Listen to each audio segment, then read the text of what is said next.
নির্বাচনের দিনে ১০৪টি অপতথ্য শনাক্ত করেছে fact checking platform Rumor Scanner. ৭১কে দেয়া পরিসংখ্যানে প্রতিষ্ঠানটি জানিয়েছে, শনাক্ত হওয়া অপতথ্যের অর্ধেকই বিএনপিকে জড়িয়ে। প্রায় ৯২% অপতথ্যের টার্গেট ছিলেন বিএনপি চেয়ারম্যান তারেক রহমান।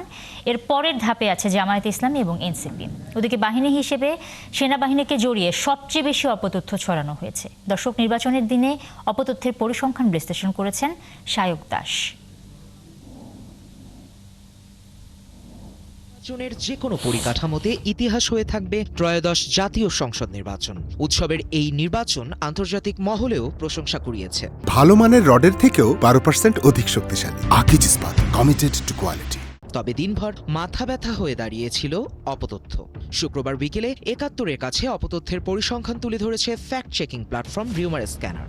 নির্বাচনের দিন মোট ১০৪টি অপতথ্য শনাক্ত করেছে প্রতিষ্ঠানটি। এসব অপতথ্যের টার্গেটে ছিলেন মোট ৪৫ জন সংসদ সদস্য প্রার্থী, যাদের পুরুষ প্রার্থী ৪৩ জন এবং নারী ২ জন। পুরুষ প্রার্থীদের মধ্যে সবচেয়ে বেশি অপতথ্যের শিকার হয়েছেন বাংলাদেশ জাতীয়তাবাদী দল বিএনপির চেয়ারম্যান তারেক রহমান। তার বিরুদ্ধে শনাক্ত হয়েছে ১২টি অপতথ্য।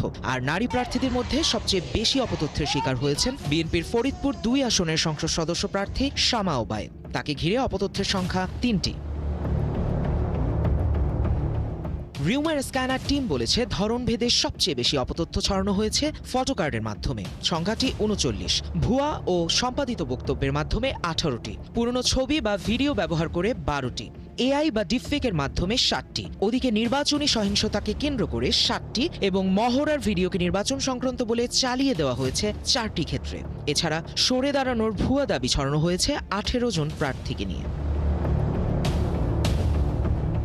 ওদিকে দলভিত্তিক পরিসংখ্যানে দেখা যায়, সবচেয়ে বেশি অপতথ্যের শিকার হয়েছে বাংলাদেশ জাতীয়তাবাদী দল বিএনপি। দলটিকে ঘিরে মোট ৫২টি অপতথ্য শনাক্ত হয়েছে, যার ৮৮%ই নেতিবাচক। দলটির ১৪ জন সংসদ সদস্য প্রার্থীকে নিয়ে ছড়িয়েছে ২৮টি অপতথ্য। সবচেয়ে বেশি শিকার তারেক রহমান, ১২টি, যার ৯২%ই নেতিবাচক। এর পরের অবস্থানে রয়েছে জামায়াতে ইসলামী ও জাতীয় নাগরিক পার্টি এনসিপি। এ দুটি দলকে ঘিরে শনাক্ত হয়েছে মোট ৩১টি অপতথ্য।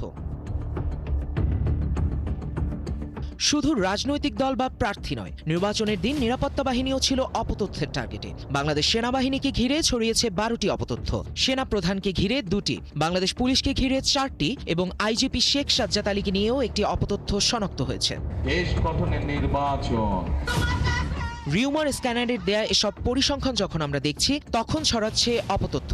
নির্বাচনের ফলাফল নিয়ে সামাজিক যোগাযোগ মাধ্যমে পাল্লা দিয়ে ছড়ানো হয়েছে বিভ্রান্তিকর তথ্য।